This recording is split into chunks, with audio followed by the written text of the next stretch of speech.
Време. Всички искаме да разполагаме с повече. Те да можехме да се освободим от оковите му и да пътуваме във времето. Назад към миналото или хиляди години напред в бъдещето. Най-големите умове на Земята са се опитвали да сбъднат тази човешка мечта. Но без успех. Но сега науката открива странни пътища, които може би ще отговорят на въпроса. Възможно ли е пътуването във времето? И ако да, как ще стане?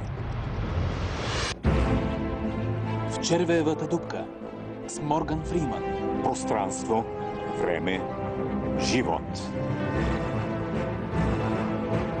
Тайните на космоса през червеевата дупка.